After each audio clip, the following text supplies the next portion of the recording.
Chapter 9. V1 And God blessed Noah and his sons.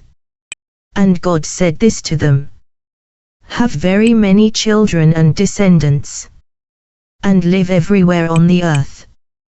V2 Every creature that lives will be afraid of you. That includes every animal on the earth. It includes every bird that flies in the air. It includes all creatures that crawl on the ground. And it includes the fish in the sea. I have given everything to you. V3 Everything that lives shall be food for you. That is, everything that also moves. I gave the green plants to you for food. Now I give everything to you. V4 However, you must not eat meat that still has its life in it. That is, it still has its blood in it. V5 When somebody kills someone, there must be punishment. Someone will kill any animal that kills a person. Someone will kill any person that kills another person. Every person that kills his brother will die. V6 If someone kills a person, then people should kill the killer. That is because God made man like himself. V7 And I say this to you: have large families and have many descendants. Spread over the earth and live everywhere on it. V8 Then God said this to Noah. And God said it to Noah's sons, who were with Noah. V9 Look, I am confirming my covenant with you. And it is also a covenant with your descendants, who will live after you. V10 And it is a covenant with every creature that is with you. That is, every creature that lives on the earth. That includes birds, cattle and wild animals. It includes everything that came out of the ark. V11 I am confirming my covenant with you. Never again will I send the waters of a flood to completely destroy everything. I will never again kill all that is alive. Never again will I send a flood to destroy the earth. V12 And God said, This is the thing that will especially remind you about the covenant. I have made that covenant between me and you. And it is also between me and every creature with you. That is, every creature that lives. The covenant will be for always. V13 I put my rainbow in the cloud. The rainbow shall be something that especially reminds you about the covenant. That is, the covenant between me and the earth. V14 I will bring clouds over the earth and the rainbow will appear in the clouds. V15 Then I will remember my covenant, which is between me and you. And it is between me and every creature from all kinds. That is, every creature that lives. Never again will I send enough water to kill all creatures. V16 When the rainbow is in the clouds, I will look at it. I will remember the covenant that I, God, have made with every creature. That means every creature that lives upon earth, from all kinds. That covenant will last for always. V17 God said to Noah, This thing will especially remind you about the covenant. I have made that covenant between me and all creatures. That is, all creatures that live on the earth. V18 Noah's sons, who went out from the ark, were Shem, Ham and Japheth. Ham was Canaan's father. V19 Those three were Noah's sons. Those sons' descendants spread all over the earth. V20 Noah was a man that worked on the land. He was the first person that made a vineyard, a garden where grapes grow. V21 Noah drank some wine and he became drunk. He lay in his tent and he was naked. V22 Ham saw his naked father Noah. Ham was Canaan's father. Ham went outside and he told his two brothers about it. V23 Then Shem and Japheth took a cloak, and they laid it upon the shoulders of them both. They walked backward and they covered their naked father with the cloak. They turned their faces away so that they did not see their naked father. V24 Later Noah woke and he was not drunk any longer. Then he discovered what his youngest son had done. V25 So he said, Canaan has a curse. He will be his brother's slave. He will have a lower position than any other slave. V26 Noah also said, Let people bless the Lord, who is Shem's God. Let Canaan be Shem's slave. V27 Let God make Japheth increase. Let Japheth live in Shem's tents. Let Canaan be Japheth's slave.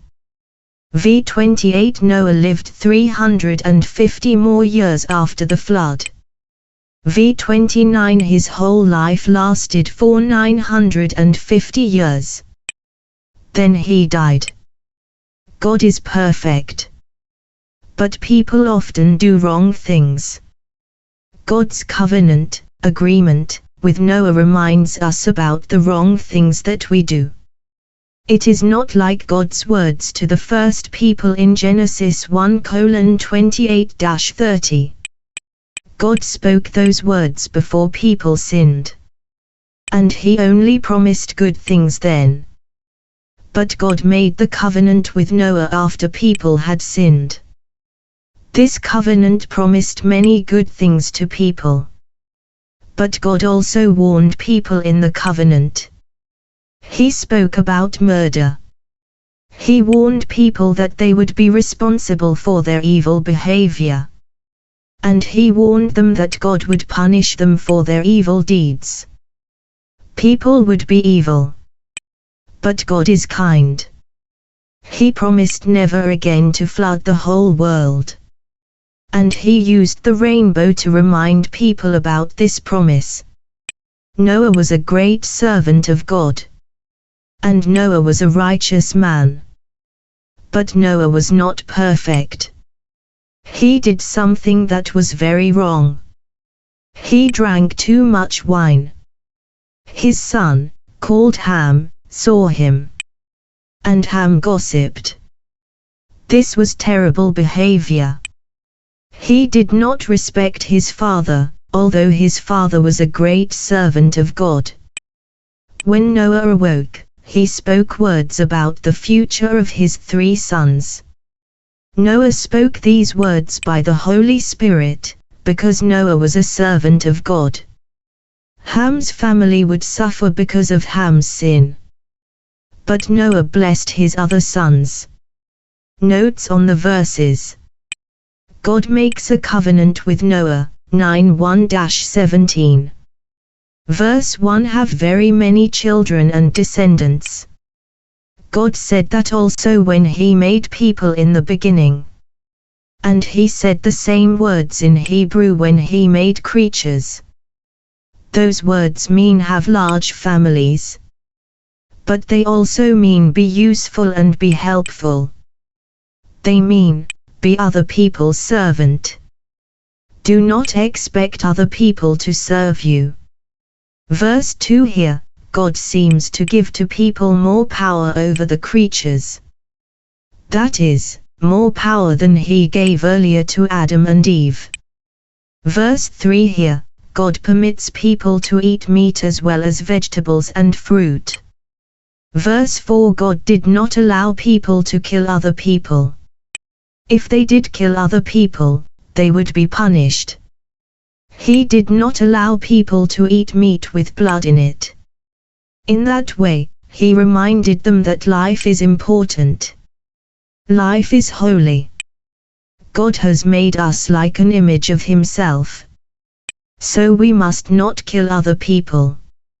Verses 5-7 God's punishment was fair.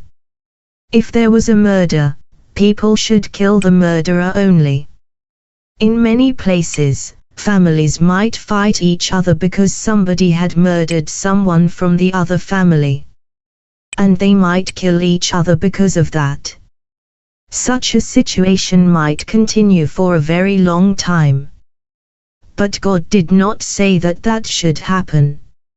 Verses 8 to 11. God had made an agreement, covenant, with Noah before the flood. He told Noah about it again here, because it was very important. God included all creatures in the agreement. People must take care of God's earth and God's creatures. Verses 12 to 17. This does not mean that there were no rainbows before.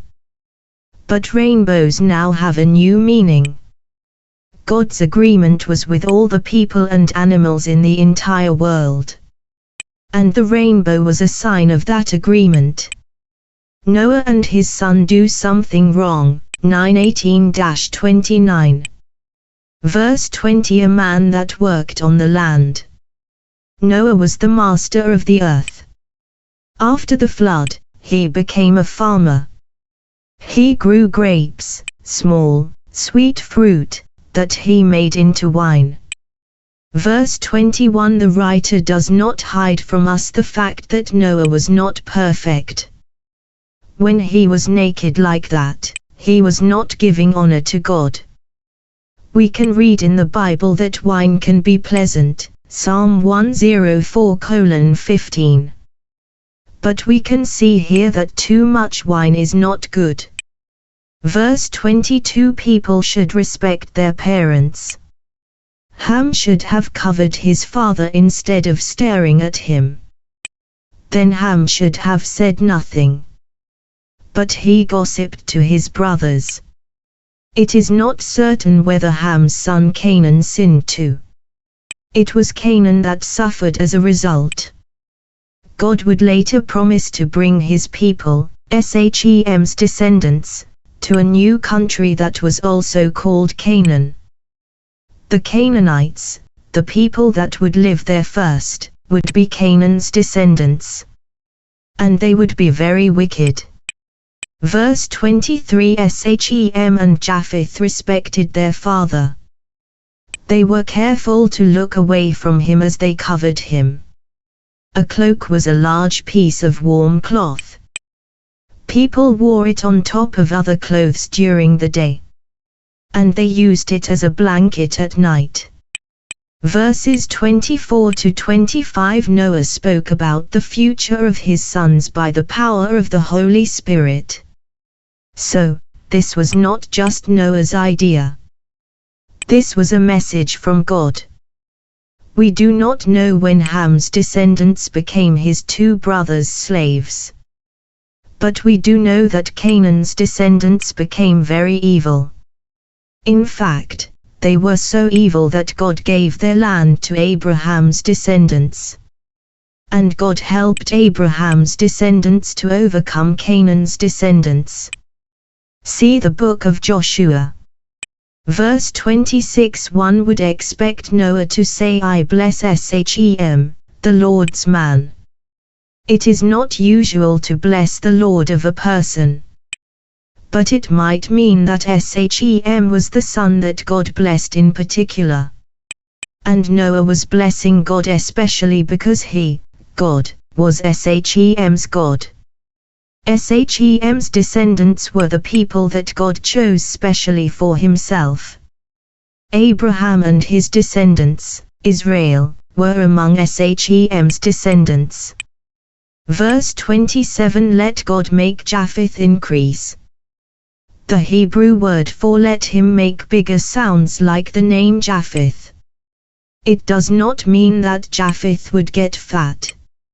It means let Japheth's descendants increase in number and let them be more powerful.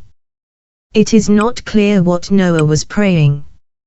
Maybe he prayed that God would live in Shem's tents. Or maybe he prayed that Japheth would live in them. God did actually live in the tents of Shem's descendants, Israel. That was because God chose that nation for himself. but this seems to be a peculiar blessing for Japheth. Probably Noah was saying that Japheth would live in Shem's tents. But we cannot discover when this happened. Many people have suggested different times. This is one possible meaning. People that were not Jews would live together with Jews. That would happen by means of what Jesus did. See Ephesians 2:11-19. Noah repeated his words about Canaan again. That showed how important they were. Verses 28-29. Noah lived a long life. God would not allow people in the future to live such long lives. Chapter 10. V1 Noah's sons were Shem, Ham and Japheth. This is their family's history. They had sons after the flood. V2 Japheth's sons were Gomer, Magog, Madai, Javan, Tubal, Meshech and Tiras. V3 Gomer's sons were Ashkenaz, Riphoth and Togarmah. V4 Javan's sons were Elisha, Tarshish, the people called Kittim and the people called Dodanim. V5 The nations spread along the coasts from those families. Each nation got its own language. V6 Ham's sons were Cush, Egypt, Put and Canaan. V7 Cush's sons were Saba, Havilah, Subta, Rama and Subtika. Rama's sons were Sheba and Dedan. V8 Cush was also Nimrod's father. Nimrod began to be a powerful man on the earth. V9 He was a powerful hunter. The Lord could see what Nimrod was doing. Therefore people often say, like Nimrod, who is a powerful hunter. The Lord can see what Nimrod is doing. V10 The beginning of Nimrod's kingdom consisted of Babel, Erech and Akkad. Those are all in the country called Shinar. V11 From Shinar, Nimrod went into Assyria. He built Nineveh, Rehoboth, Calah and Rizon. V12 Rizon is between Nineveh and Calah. That is the great city. V13 Egypt was the father of Ludim, Anamim, Lehabim, Naphtuim. V14 Pathruzim, Casluim, and Caphtorim. The Philistines came from Casluim's family. V15 Canaan was the father of Sidon, his oldest son. Canaan was also the father of Heth. V16 He was also the father of the people called Jebusites, Amorites, Girgashites. V17 Hivites, Archites, Sinites. V18 Arvadites, Zemarites and Hamathites. Later the families that came from Canaan scattered. V19 And the country of those people spread from Sidon up to Jura. It spread as far as Gaza. And it spread towards Sodom, Gomorrah, Admah and Zeboim, as far as Lasha.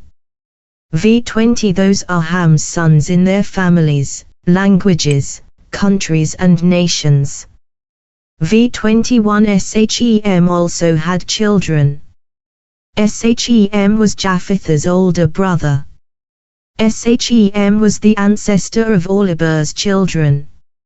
V22 Shem's sons were Elam, Ashur, Arpachshad, Lud and Aram. V23 Aram's sons were Uz, Hul, Gether and Mash. V24 Arpachshad was the father of Shelah, and Shelah was the father of Eber.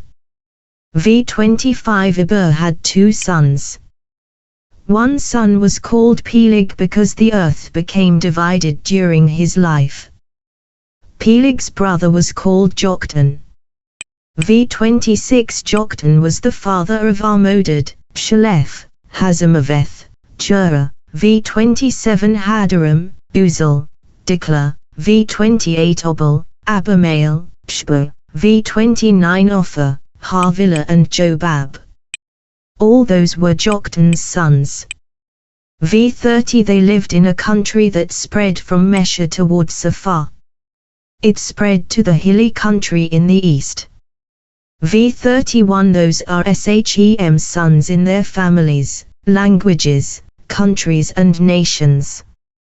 v32 Those are the descendants of Noah's sons. The descendants are in their families and they are in their nations. From those people, the nations scattered over the earth. That happened after the flood. A new part of Genesis starts here. People's life on the earth was starting again after the flood. The actual names are not very important to us, but they do show that this account is true. These people were real. They actually lived. The account shows how quickly new families were born. And it shows how quickly they grew up. Some names here are probably places' names rather than people's names. People did not stay close together. They moved to new places and they became many nations.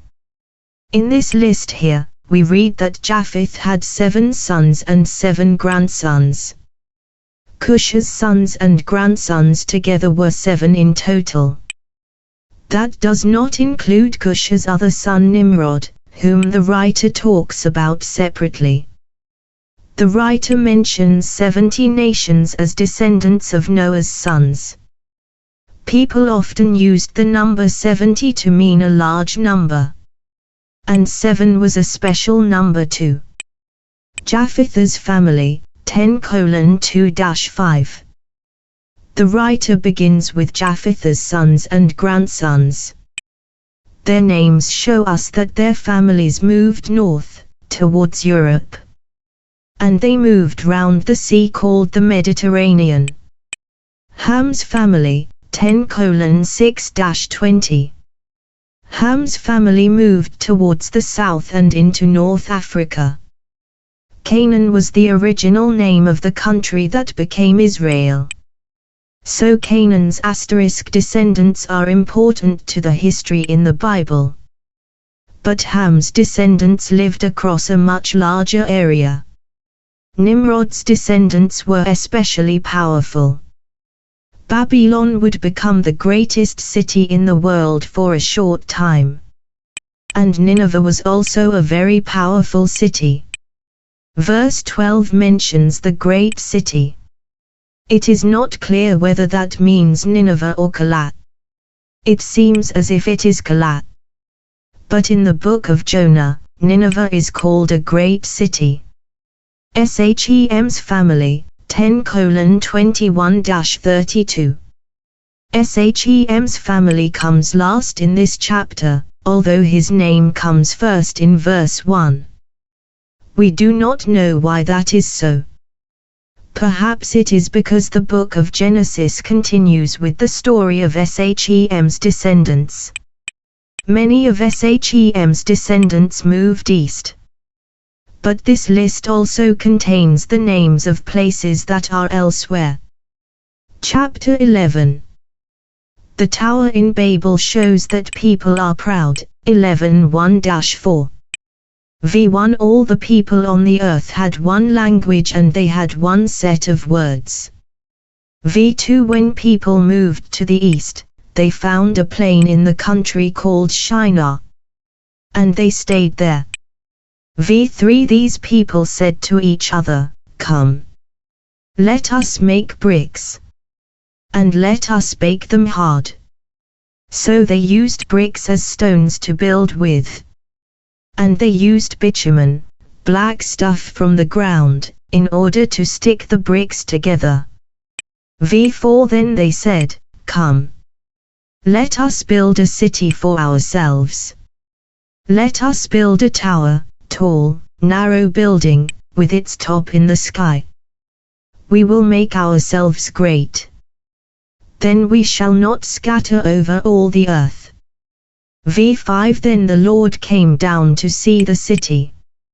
And he came to see the tower that the people were building. v6 The Lord said, Look. They are all one group of people. They all have the same language. This is only the beginning of what the people will do. They will be able to do everything that they plan to do. Nothing is impossible. v7 Come. Let us go down. We will mix up the people's language. Then they will not be able to understand each other. v8 Then the Lord scattered them from there over all the earth. And they stopped building the city. v9 So the city was called Babel because there, God mixed up the language of all the people on the earth. From there, God scattered them over all the earth. v10 This is the history of Shem's family. When Shem was 100 years old, he became Arpachshad's father. That was 2 years after the flood. v11 After Arpachshad was born, Shem lived for 500 more years. Shem had other sons and daughters. v12 When Arpachshad had lived for 35 years, he became Shelah's father. v13 After Shelah was born, Arpachshad lived for 430 more years. Arpachshad had other sons and daughters. v14 When Shelah had lived for 30 years, he became Eber's father. v15 After Eber was born, Shelah lived for 430 more years. Shelah had other sons and daughters. v16 When Eber had lived for 34 years, he became Peleg's father. v17 Then Eber lived for 430 more years and he had other sons and daughters. v18 When Peleg had lived for 30 years, he became Ru's father. v19 Then Peleg lived for 209 more years and he had other sons and daughters. v20 When Ru had lived for 32 years, he became Serug's father. v21 Then Ru lived for 207 more years and he had other sons and daughters. v22 When Serug had lived for 30 years, he became Larah's father. v23 Then Serug lived for 200 more years and he had other sons and daughters. v24 When Larah had lived for 29 years, he became Terah's father.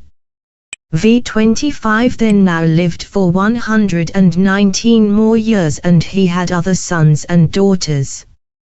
v26 After Terah had lived for 70 years, he became Abram's, Narah's and Haran's father.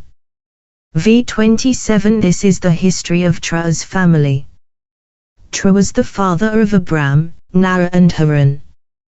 Haran was Lot's father. v28 Haran died in the city called Ur. That was in the country where the people called Chaldeans lived. It was the country where Haran was born. Haran's father Terah was still alive. v29 Abram and Narah both married.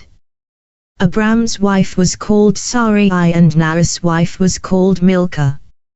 Milcah was Haran's daughter. Haran was both Milcah's and Iscah's father. v30 Sarai was barren. That means that she had no children. v31 Terah took his son Abram, his grandson Lot, Haran's son, and his sons, Abram's wife Sarai. Together they went out from Ur, where the people called Chaldeans lived. They planned to go to the country called Canaan. But when they came to the city called Haran, they settled there. v32 Terah's whole life lasted 205 years. He died in Haran. All the people spoke the same language because they were all Noah's descendants. And they wanted to live together. They were proud. They wanted to be more powerful. So they built a great city. But God had not told people to live together.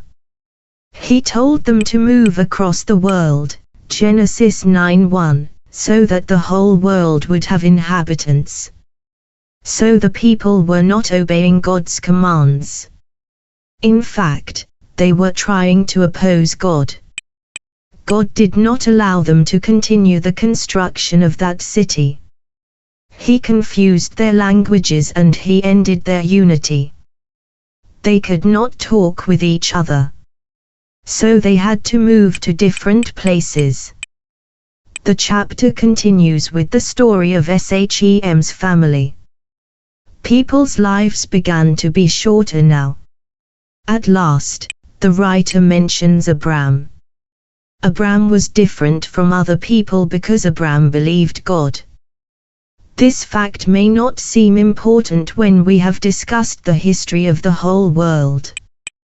But, for the writer of the book of Genesis, this fact was vital. The book of Genesis always concentrates on the lives of people who please God. Already, we have read about Abel, Enoch and Noah. And Abram would join the list of men who pleased God. Their lives had a vast effect on the relationship between people and God. God said that all the people in the world would receive a blessing by means of Abram, Genesis 12:3. Notes on the verses. Verse 2: People moved to the east. Or that may mean in the east. Earlier, the Lord sent Cain away. And then Cain too went towards the east. Verse 3: Bitumen is a black stuff that people get from the ground. At that time, people started to use it like cement. They stuck bricks together with it. Today, people use it as a surface for roads. Verse 4: The people did not ask what the Lord wanted. They wanted to build for themselves. They were not building this city in order to bring honor to God. They wanted to be famous themselves. God makes new languages and he scatters people, 11:5-9. Verse 5: The Lord showed how great he is. People thought that they could reach up to the sky. They thought that God was in the sky. But God came down to the earth to see their tower. When we compare the tower with God, it was very small. And it was not very important, because God is so great. It is God who makes people great. We cannot make ourselves great in God's opinion. People think that they are great and powerful. But God is in control. He confused their language and he scattered them. So, he stopped the people before they could become more evil. He stopped them before they could make more trouble. The writer has told the story about the tower in Babel in very easy language. He uses many words that sound like other words. Some parts of God's reply sound very like the people's speech. But God's reply means something very different. After Adam and Eve had sinned, they could not talk with God as easily as before. Now, people could not talk to each other easily. Verse 9: Babel means confused. Shem's family, Abram's ancestors, 11:10-32. Verses 10-26: The history of Shem's family. People's exact ages here are not clear, but that is not very important. This history of Shem's family may not be complete. Some people may be grandsons rather than sons. Again, it is important to see that this is a story about real people. We can compare it with the account about Adam's family. Look at Genesis chapter 5. We can see that the people in Shem's family were younger when they had children. And they did not live as long. In Genesis 6:3, God said that he would place a limit on the length of people's lives. In verse 26, Abram, Nahor and Haran were born at different times. Here, the story about Abram begins. Abram was the father of the family that God chose specially. Abram's brother was called Haran. And also the place where Terah stayed to live was called Haran. Genesis 11:27-12:9. These verses are very important. They show how God was making his plan happen for people. He chose Abram's family as his special family. Then he chose the nation of the Jews. Then he did something special for all nations. God was a friend to Abram.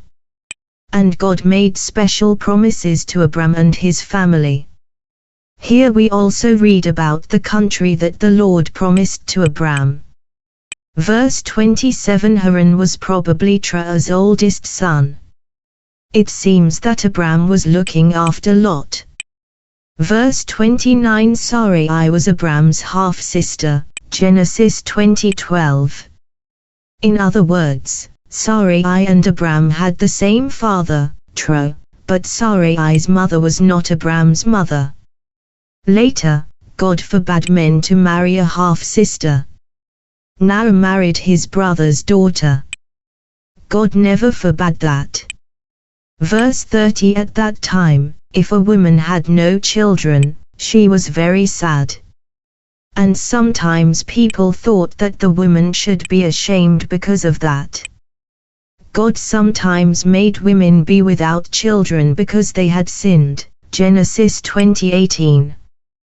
However, there are also several women like Sarai, Hannah and Elizabeth in the Bible.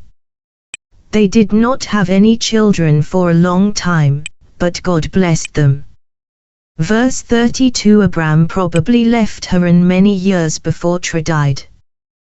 Terah was not a part of God's plan for Abram and his descendants. For that reason, the writer tells us that Terah died in Haran. Chapter 12. God calls Abram, 12:1-9. Abram leaves Haran.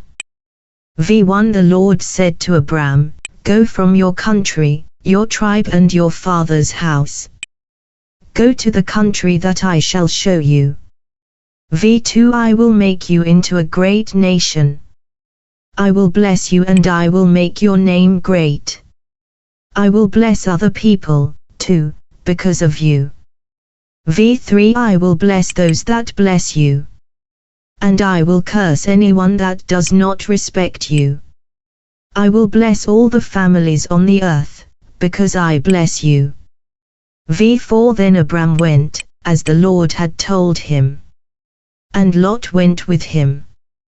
Abram was 75 years old when he left Haran. V5. Abram took with him his wife Sarai and his brother's son Lot. He also took the slaves. And he took everything that he had got in Haran. They left to go to the country called Canaan. And they arrived at Canaan. V6. And Abram went through the country. He went as far as the place called Shem. He came to the oak there that was called Moreh. The Canaanites, Canaan's descendants, owned the country at that time. V7. Abram saw the Lord. And the Lord said to him, "I shall give this country to your descendants." Then Abram built an altar for the Lord's honor. Abram built it where he had seen the Lord. V8. From there, Abram moved his camp. He went to the hills that are east from Bethel. He put up his tent between Bethel and Ari. There he built an altar for the Lord's honor. Abram built it where he had seen the Lord. And he prayed to the Lord there. V9. Then Abram went on towards the area called the Negev. God had a wonderful plan for Abram and his descendants. So, God told Abram to leave his home and his father's family. Abram did not know where he was going, but he trusted God. So, Abram set out on his journey. God promised that Abram's descendants would become a great nation. Abram did not know how this could happen. His wife, Sarai, had no children. But Abram trusted that God could make this happen. God also promised that Abram, by his descendant, would bless everyone in the world. This was a great promise. Again, Abram did not realize how this would happen. But perhaps he knew about God's promise to Eve in Genesis 3:15. Today, of course, we know about Jesus. He died so that God would forgive our sin. Because of Jesus, everyone who trusts him becomes a friend of God. But Abram did not know about such things. He just heard God's promise. He trusted God. So he obeyed God. But Abram was not a perfect man. He did not always trust God completely. Soon, there would not be enough food. Abram did not stay in the place where God had taken him. Instead, he went elsewhere. And there was trouble for Abram in that other place, because Abram was not completely honest. It seems that he preferred to trust his own clever ideas. Instead, he should have continued to trust God. Notes on the verses. Verse 1. The Hebrew word here for nation is the one that the Jews used for the Gentile nations. That is, all the nations that were not Jews. So, the word meant a large group of people that had a government and a country. It was not just a tribe that spoke the same language. God chose Abram. And God called Abram to leave his home. Abram did not know where he was going, Hebrews 11:9. But he still trusted God. Verses 2-3. Only God can make someone's name great. The men at Babel tried to make themselves great, but they failed. The Hebrew words here are words that could describe a king. Later, Abram was called a prince. And Sarai was called the mother of kings. Abram was not really a king or a prince. But he became an important man. And kings would be among his descendants. Abram could only give a blessing to other people if he left Haran. God blessed him so that he, Abram, could bless other people. God's blessing is for all. It is not just for the Israelites. Later, Laban said to Jacob, God has blessed me because of you. Genesis 30:27. God blessed the household of Potiphar the Egyptian because of Joseph. Genesis 39:5. The people in Egypt got food during the famine because of Joseph. It was not only Jacob and his family that got food. This promise was not just for Abram. It was also for his descendants, called the Israelites. Balaam repeated this promise when he was speaking about the Israelites in Numbers 24:9. But especially, this promise was about Abram's greatest descendant, Galatians 3:16. The Bible has already spoken about this descendant in Genesis 3:15. This descendant would destroy the power of sin and of the devil. This descendant is Jesus, Matthew 1:1. And, by his death, Jesus frees people so that they become the sons of God, Galatians 4:4-7. And this blessing, that we receive by means of Jesus, is for people from all nations, Ephesians 2:11-13. Verses 4 to 5. Abram left home. God guided him. And Abram arrived at the country called Canaan. Verse 7. Abram built an altar for God's honor. But some ancestors of Abram had built a city or tower for their own honor. Abram built the altar and he prayed to God.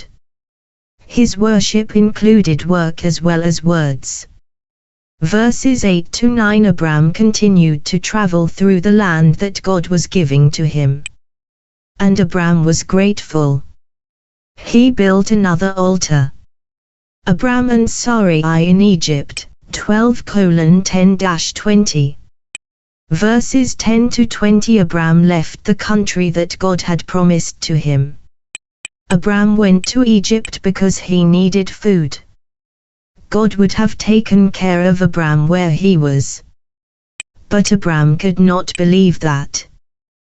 We remember Abram because, especially, he trusted God. But Abram had to learn how to trust God. And Abram made some serious mistakes as he learned. V10. There was a very bad famine in the country called Canaan. So Abram went down to Egypt in order to stay there. He went to Egypt because there was no food in Canaan. V11. When Abram was near Egypt, he said this to his wife Sarai, I know that you are a beautiful woman. V12. The people who live in Egypt will see you. Then they will say, this is Abram's wife. Then they will kill me, but they will let you live. V13. Say that you are my sister. Then they will act well towards me because of you. They will let me live because of you. V14. Then Abram entered Egypt. And people saw that the woman was very beautiful. V15. Pharaoh's princes saw her. Then they told Pharaoh how beautiful she was. So Pharaoh took the woman into his palace. V16. Because of Sarai, Pharaoh was very kind to Abram. Pharaoh gave him sheep, oxen, donkeys, slaves, male and female, and camels. V17. But God made Pharaoh and his household very ill because of Sarai, Abram's wife. V18. So Pharaoh called Abram and Pharaoh said this, you have done an evil thing to me. You should have told me that she was your wife. V19. You should not have said, she is my sister. I took her as my wife because you said that. Here she is. Take your wife and go away. V20. Pharaoh ordered his men to send Abram away with his wife and possessions. Verse 10. The country called Canaan did not have regular rain. Often, there was not enough food there. Egypt was flatter and the river Nile provided water. Later, the Israelites went to Egypt because there was not enough food in Canaan. Genesis 47:4. So, perhaps people in Canaan often had to go to Egypt in order to buy food. Verses 11 to 13. Abram thought that he needed to lie in order to protect himself. We can see that Abram was not trusting God. Abram's story was partly true. Sarai and Abram had the same father but different mothers. But Abram was pretending that Sarai and Abram were not married. So the story was still a lie. Verses 14 to 15. Abram was right. Sarai was attractive. Pharaoh believed that Sarai was Abram's sister. So, Pharaoh took her as a wife. Verse 19. Abram got rich because of this situation, but Pharaoh suffered from plagues. Plagues are very bad things that affect very many people. They include diseases and large quantities of insects. In that way, God showed that He punishes sinners. They may not know that they are sinning.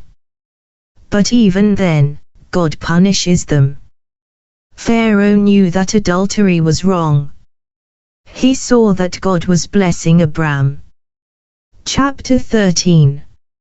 Abram and Lot separate, 13:1-18.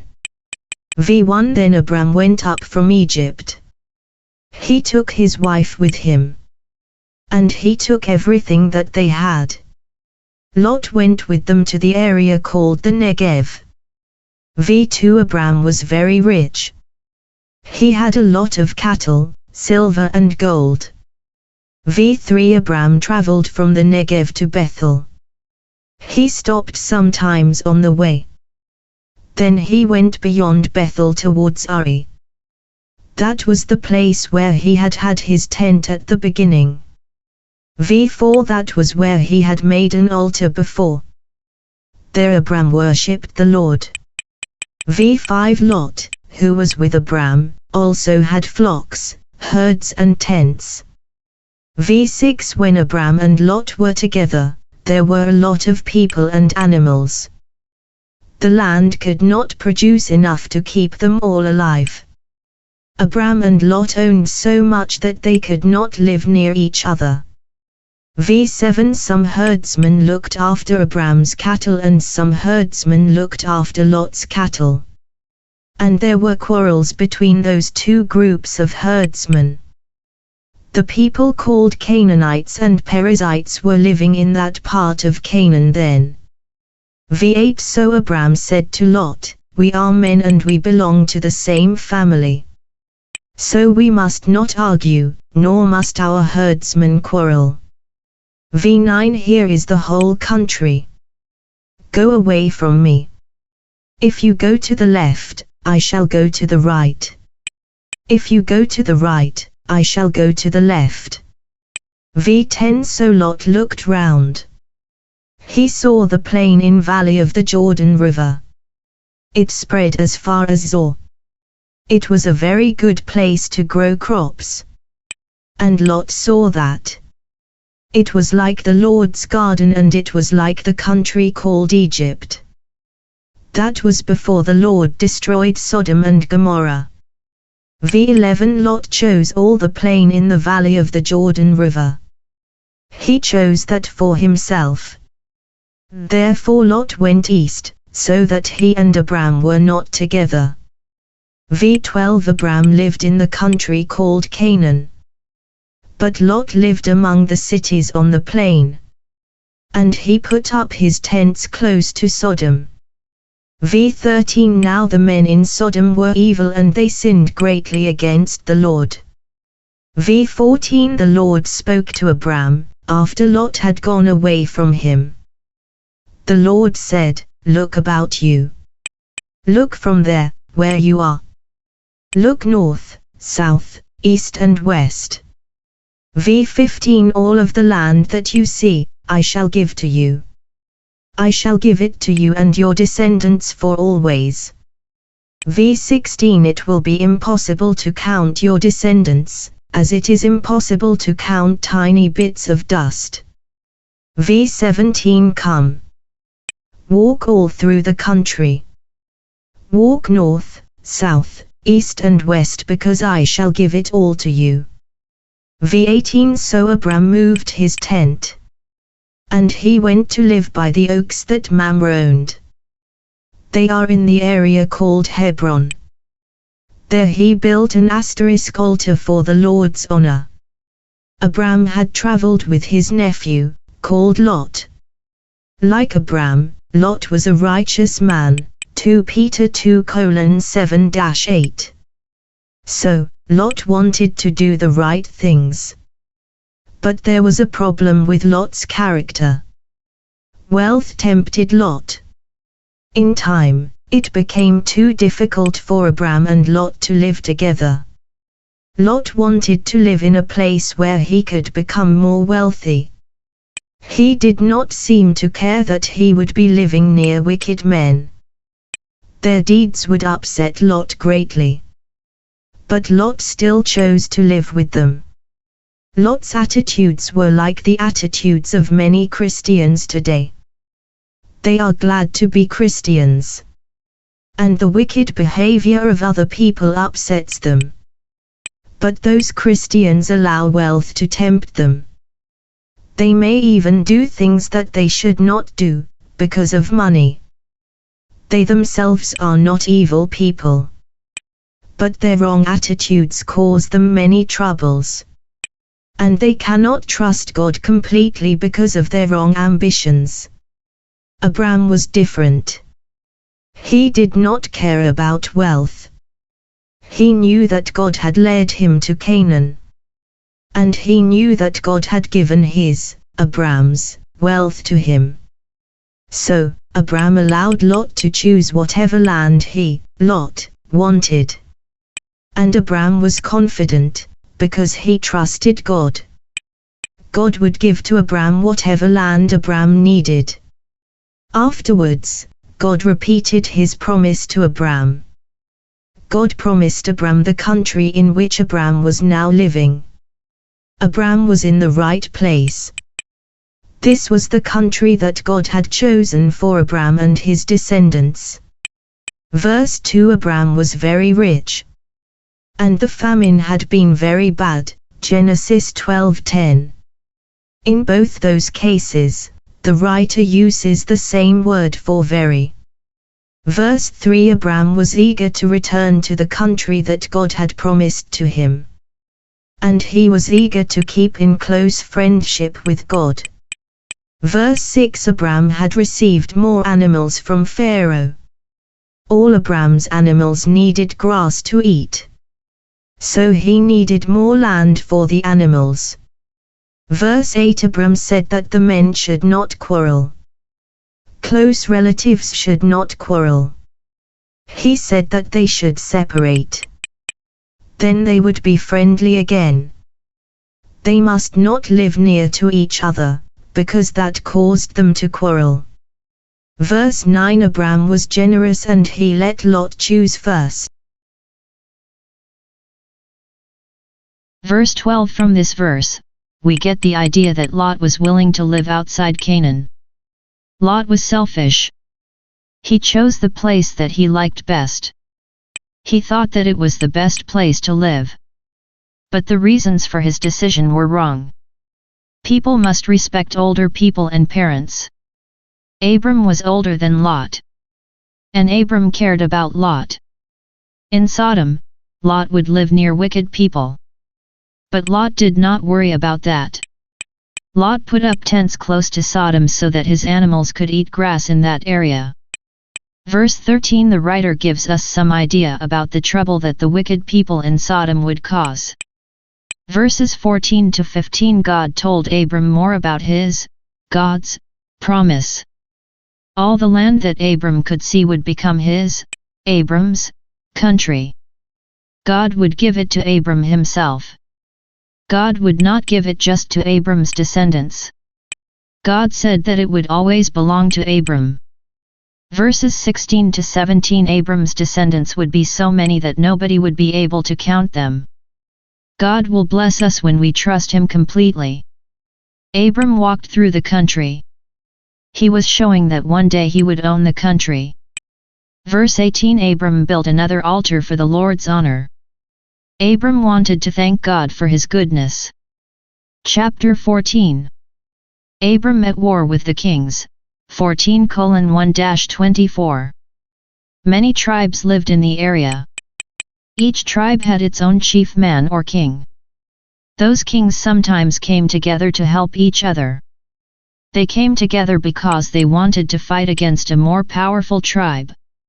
Or they wanted to defeat a smaller tribe and then they would have power over that tribe. Then the smaller tribe that they had defeated had to pay regular taxes to them. Or that tribe had to serve them. At first, Abram did not join in with these battles. But then one side attacked Sodom, where Lot lived. That side overcame the men from Sodom. So, the people from Sodom, including Lot, became prisoners. Lot was Abram's nephew. So, Abram decided that he would rescue Lot. Abram was not a king and he did not have an army. Abram was a farmer. But he was wealthy. He had many employees and many slaves. These men were strong men and they would fight for Abram. Abram also had 3 important friends, called Aner, Eshcol, and Mamre. They too were willing to fight for Abram. Abram attacked by night, and he was very successful. He managed to rescue all the people from Sodom, including Lot. And he also took back all their possessions. Abram could have kept these possessions. But he did not want to. These possessions belonged to wicked men. Abram trusted God. So, Abram did not want wicked men to make him rich. As Abram returned, he met a king called Melchizedek. Like Abram, Melchizedek worshipped the real God. In fact, Melchizedek was a priest of God. Hebrews chapter 7 explains the importance of this. Jesus was a priest like Melchizedek. Unlike other priests, Melchizedek did not become a priest because of his family. And Hebrews 7:7 even says that Melchizedek was a greater person than Abram. The Bible only mentions Melchizedek briefly. But we can learn many things about Jesus from the story of Melchizedek. 4 kings fight against 5 kings, 14:1-12. V1 At that time, Amraphel was the king of Shinar and Arioch was the king of Elasa. Chedorlaomer was the king of Elam and Tidal was the king of Goyim. V2 Those 4 kings made war with 5 other kings. These 5 kings included Bera the king of Sodom, and Beershah the king of Gomorrah. There were Shinab the king of Admah, and Shemeber the king of Zeboim. And there was the king of Bela, the place that is also called Zor. V3 All these 5 kings came together in the valley called Siddim, which is near the Salt Sea. V4 They had served Chedorlaomer for 12 years. But in the 13th year they started to oppose his authority. V5 In the 14th year, Chedorlaomer came. He was with those kings that were helping him. Together, they defeated the people called Rephaim in Ashtaroth Karnaim, and the people called Zuzim in Ham.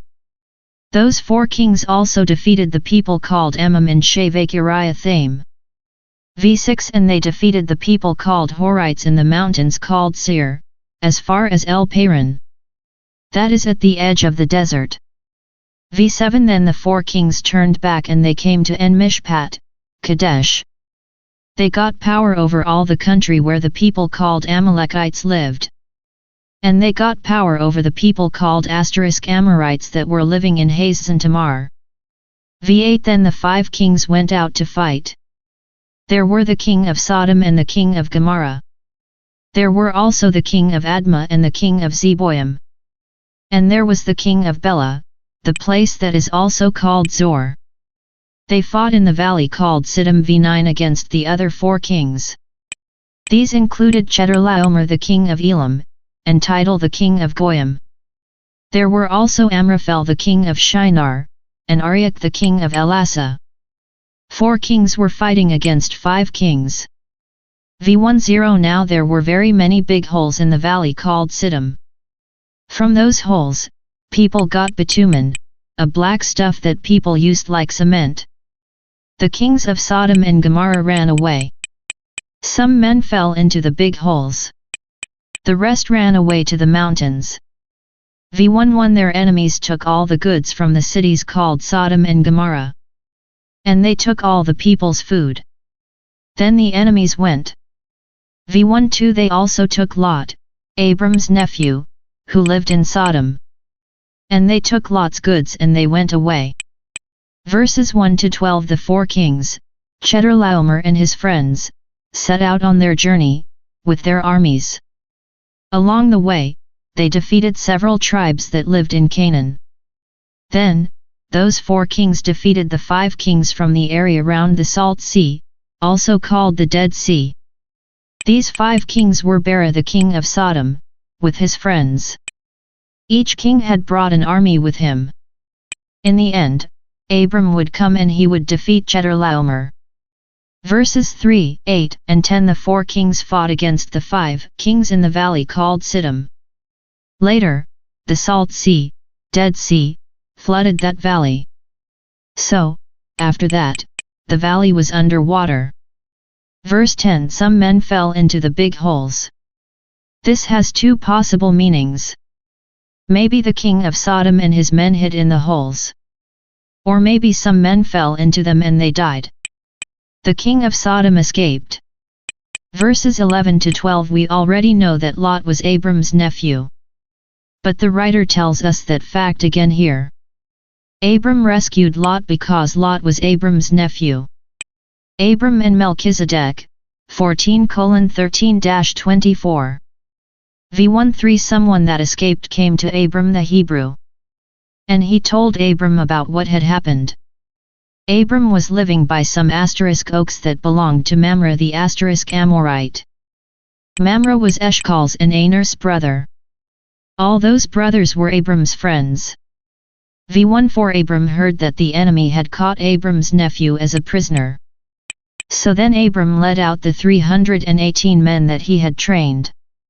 They had been born in his house. They pursued the enemy as far as Dan. V15. Abram divided his men and servants into groups. And during the night, they chased the enemy to Hobah. That is north from Damascus. V16. Then Abram brought back all the goods. He brought back his nephew Lot and Lot's possessions. Abram also brought back the women and the other people. V17. Abram had defeated Chedorlaomer. And he had defeated the other kings that were helping Chedorlaomer. After that, Abram returned. Then the king of Sodom went out to meet him at the valley called Shaveh, the king's valley. V18. Melchizedek, the king of Salem, brought bread and wine.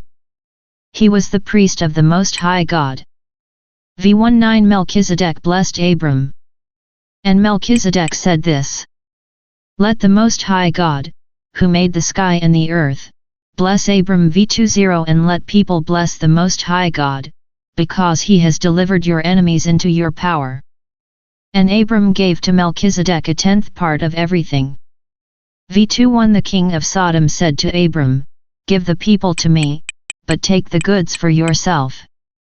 V22-23. But Abram said this to the king of Sodom: I have promised this to the Most High Lord God, who made the sky and the earth.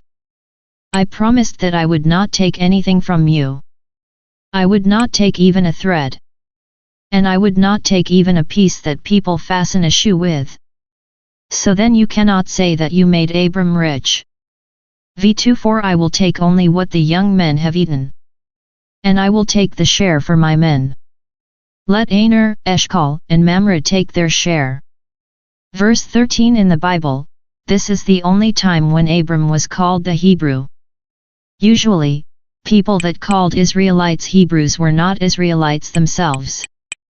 Verses 14-16. Abram defeated Chedorlaomer and Abram rescued the prisoners. Then they all saw that Abram was very powerful. Verse 15. Abram attacked the kings at night. So he was able to win, although he had fewer men. Verse 18. The name Melchizedek comes from the Hebrew words Malchi and Tzedek. Malchi means my king and Tzedek means righteous. So Melchizedek means my king is righteous or king of everything righteous. Hebrews 7:2. Salem means peace. It is possible that Salem is the same city as Jerusalem. But usually, when people wanted to make a name shorter, they cut off the end of the name. They did not usually cut off its beginning. Melchizedek is the first priest that the writer mentions in Genesis. Melchizedek worshipped God, as Abram did. The same person was not usually both a king and a priest. But Melchizedek was both. Verse 19. Melchizedek blessed Abram. Melchizedek did not merely pray that God would be kind to Abram. Melchizedek spoke these words as a priest. In other words, he was speaking by God's Holy Spirit. And Melchizedek's words reminded Abram about the words that God had spoken to him, Genesis 12:2-3, Genesis 13:14-17. Verse 20 Abram wanted to show honor to Melchizedek. So Abram gave him a special gift. Verse 21 Abram won the right to take the people and their possessions.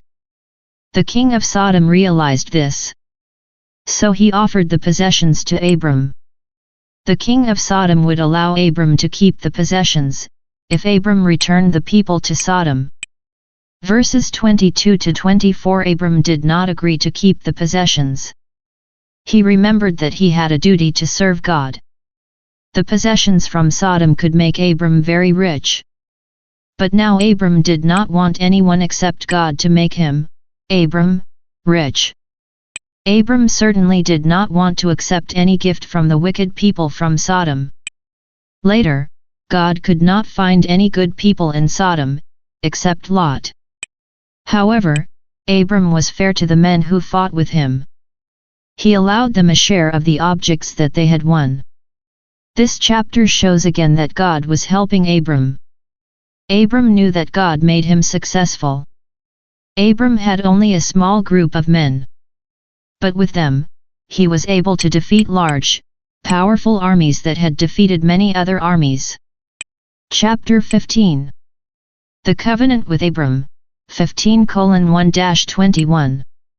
Abram trusted God. And this attitude guided the decisions that Abram made. Abram left his father's family because Abram trusted God. Abram did not even know where God was sending him. Later, Abram refused any reward from the king of Sodom, Genesis 14:21-24. Abram did not want an evil man to make him rich. And so, God spoke to Abram again. God himself would be Abram's reward, verse 1. Or, the same words may mean that God would give a great reward to Abram. And so, Abram prayed for a son. This prayer was not a selfish prayer. God had already promised that Abram's family would become a great nation, Genesis 12:2. And God would bless people from all nations by means of Abram's special descendant, Genesis 12:3. So, Abram's prayer in verses 2-3 was that God's promise would happen. God repeated his promises in verses 4-5. But Abram still had to trust God. Abram was already old, but he had no children yet. Then God also promised the country called Canaan, later called Israel, to Abram's descendants. Abram was already living there. But Abram's descendants would not rule the country soon. They would have to wait for 400 years until the time that God had chosen. And those 400 years would end with an awful time. Abram's descendants would become slaves. And the inhabitants of Canaan would become very wicked. But God had a plan. And he would do everything that he promised. The promises in the covenant, 15:1-6.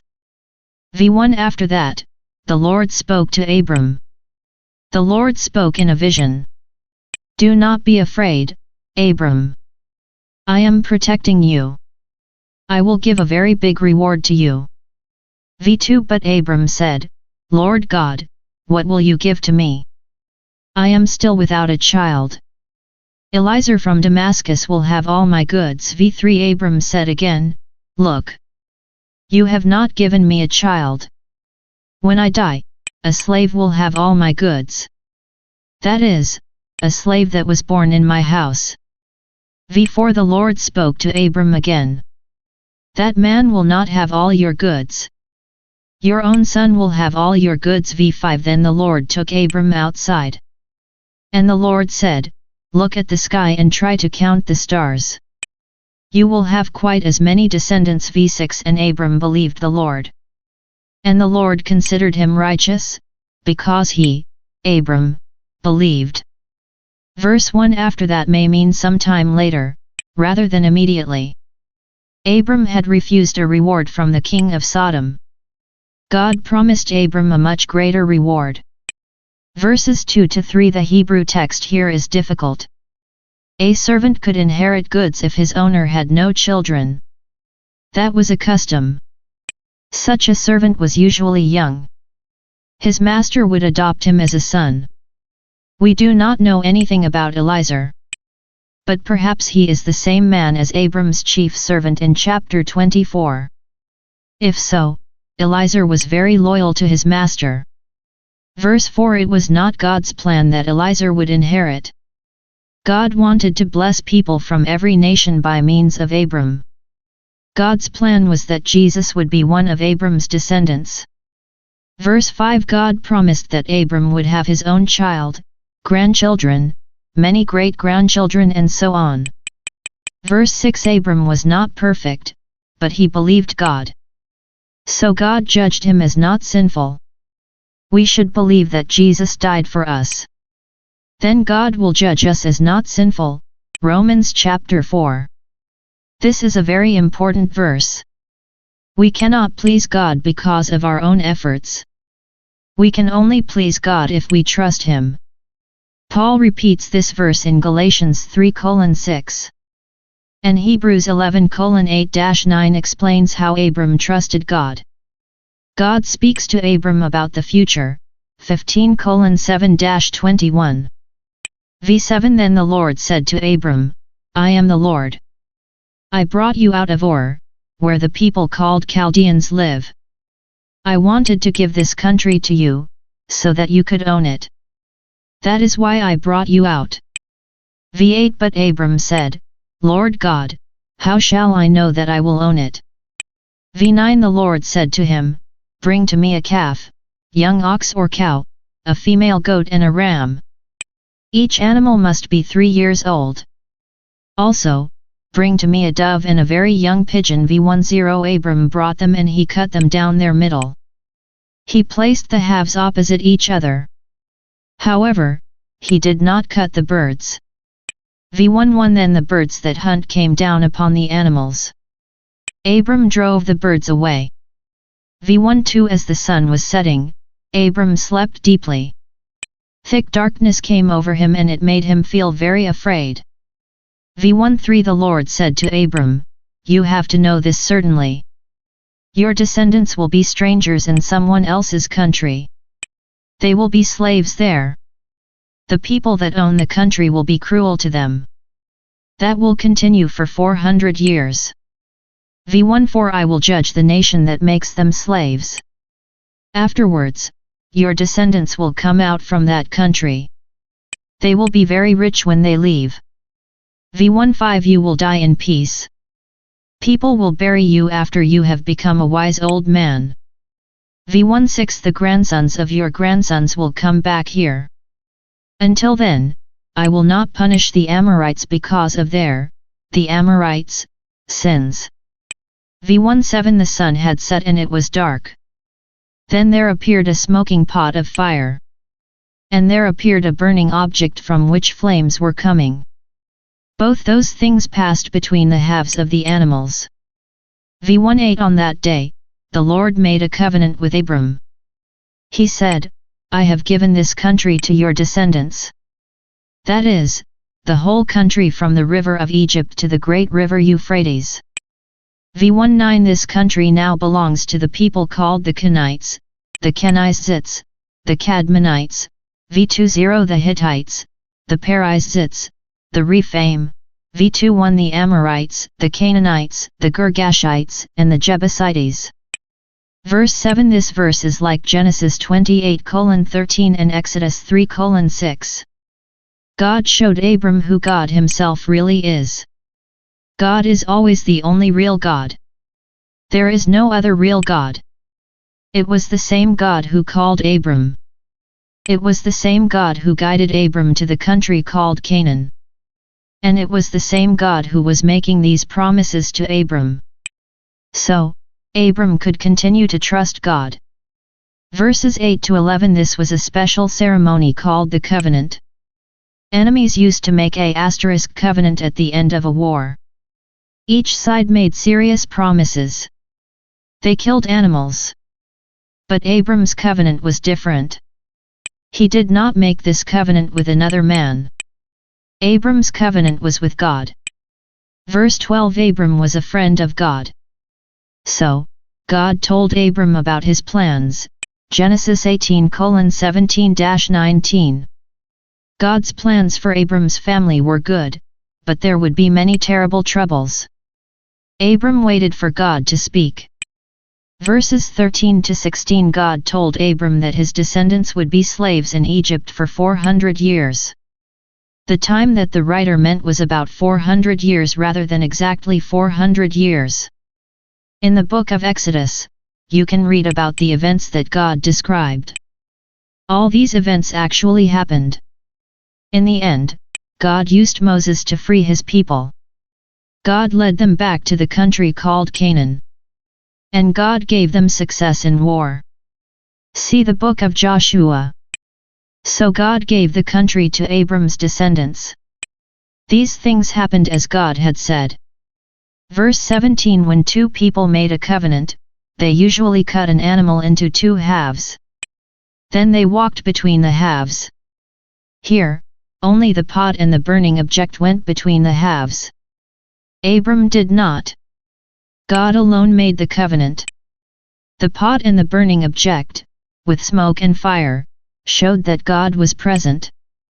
God often showed that he was present by means of smoke and fire. Verses 18-21. This covenant is different from later covenants. In the later ones, someone on each side made promises. But in this one, only God made promises. Abram did not make any promises. Abram just had to trust God. God would do everything else.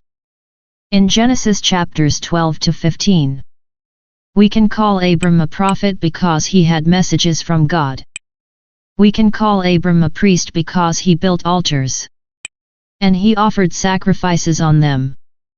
We can call Abram a king because he went to war like a king. Chapter 16. Hagar and Ishmael, 16:1-16. God had promised a son to Abram. But Sarai, Abram's wife, thought that she was too old to have a baby. So, she suggested that Abram should have a baby with Hagar. Hagar was a slave who worked as Sarai's maid. Sarai's idea was a natural solution to Abram's problem. But it was not God's solution. God wanted Abram to continue to trust him.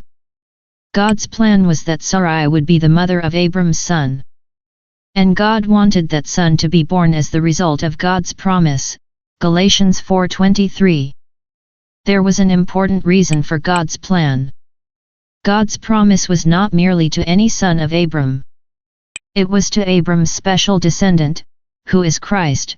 Galatians 3:16. And, by means of Christ, Christians become the sons of God. Galatians 4:6.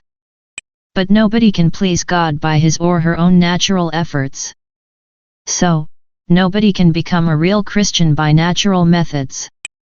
We have to trust God to become Christians. Then we shall receive the things that God has promised. Abram too needed to learn to trust God. Abram made many mistakes. But, when Abram trusted God, Abram pleased God. And then God gave to Abram the things that he, God, had promised. God still cared about Abram's first son, although that son was born in the natural way. That son was called Ishmael, and his mother was Hagar. God even made promises about Ishmael. And Abram also cared about Ishmael. But Ishmael's behavior would cause trouble for Abram. Genesis 21:8-11. Abram had to send Ishmael away in order to protect Abram's second son, called Isaac. Isaac was the son whom God had promised to Abram. Galatians 4:29-30. A quarrel in the family. 16:1-6. V1. Now Sarai, Abram's wife, had no children. She had an Egyptian maid called Hagar. V2. So Sarai said this to Abram, because the Lord has not given children to me, have sex with my maid. Perhaps she will give birth to my sons for me. Then Abram obeyed his wife. V3. Abram lived in Canaan for 10 years. After that, Abram's wife Sarai took Hagar, her Egyptian maid. And Sarai gave her to Sarai's husband Abram. So then Hagar could act like a wife towards him. V4 Abram had sex with Hagar. And she became pregnant. When Hagar knew that, she was unkind to her boss Sarai. She was unkind because she considered Sarai worse than Hagar herself. V5 Then Sarai said to Abram, "It is your fault that I am unhappy. I gave my maid to you so that you could have sex with her. Now, when she is pregnant, she is unkind to me. She is being unkind because she considers me worse than herself. Let the Lord judge between you and me." V6 Abram said to Sarai, "Your maid is in your power. Do to her whatever you want." Then Sarai was cruel to Hagar. And Hagar ran away. God's angel finds Hagar, 16:7-16. V7 But the angel of the Lord found Hagar in the desert. Hagar was near a well that gave water. That well was on the way to Shur. V8 The angel said, "Hagar, Sarai's maid, where have you come from? And where are you going to?" Hagar replied, "I am running away from my boss Sarai." V9 The angel of the Lord said this to her. "Return to your boss and obey her." V10 The angel of the Lord also said, "I will give many descendants to you. Nobody will be able to count them." V11 The angel of the Lord then said this to Hagar. "You are now pregnant and you will have a baby son. The Lord has heard that you are suffering. So you will name your son Ishmael. V12 Ishmael will be a man that is like a wild donkey. He will oppose everyone, and everyone will oppose him. He will always fight against his relatives." V13 Hagar called the Lord, who spoke to her, this name. "You are God, who sees me." She said, "Here I have seen God, who cares about me." V14 That well is called Bir Lahai Roi. Its name means the well of the person who lives, who sees me. Hagar called it that because there, God saw her. The well is between Kadesh and Bered. V15 Hagar had a baby son for Abram. Abram named his son Ishmael. V16 Abram was 86 years old when Hagar had Ishmael. Verse 1 From this verse, we learn what the chapter is about. At that time, Sarai had no children. But God had promised children to her a long time before. Hagar was a slave. Pharaoh probably gave her to Abram when Abram and Sarai left Egypt. Verses 2-6 Sarai gave orders to both Abram and Hagar. Sometimes when people had no children, it would be a punishment from God. But that was not so here. People considered that it was very important to have children. So, wives without children thought that they had failed. At that time, it was common for a maid to have children for her female boss. Therefore Sarai suggested that Hagar should have Abram's child. It may seem as if she was right to do that. However, we think that she was wrong. God had promised a son to Abram and Sarai. So they could have trusted God to carry out his promise. He knew the best time for it, and he would do it then. Verse 2 Abram listened to his wife. So, Sarai took Hagar and she gave Hagar to Abram, Sarai's husband. At that time, people did not think that a man should have only one wife. These events happened 10 years after they came to Canaan. So God had shown that he had carried out his promise to give them a country. But still God had not yet carried out his promise to give descendants. Look at Genesis 15:2. Verse 4 When Hagar got pregnant, Sarai's plan seemed successful. But there was trouble. Sarai became jealous of Hagar. Hagar had become pregnant, but Sarai had not. And Hagar's attitudes were also wrong. She should have been grateful for the opportunity that Sarai had given her. Verse 5 Sarai blamed Abram. And she also blamed Hagar because Hagar had become proud. Sarai almost cursed Abram. The Hebrew text has "Let the Lord judge between you and me." We would say it is your fault that I am unhappy. Verse 6. Abram did not try to make things right. He did not tell Sarai that her attitude was wrong. Instead, he told Sarai to act as she wanted towards Hagar.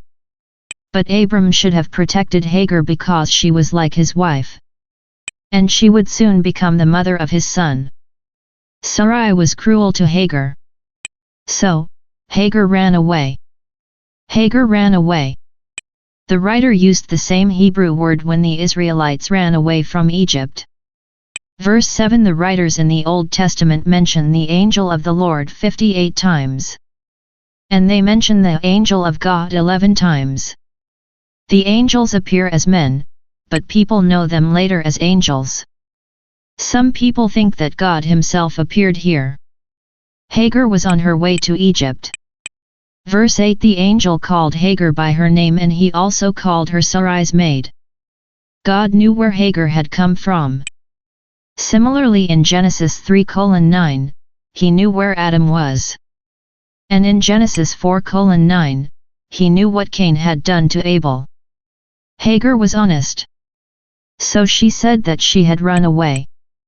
Verses 9 to 10. 3 times we read that the angel of the Lord spoke to Hagar.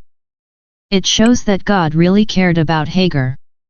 Everything that he said was really important. God was sending her back to Sarai. That would be difficult for Hagar.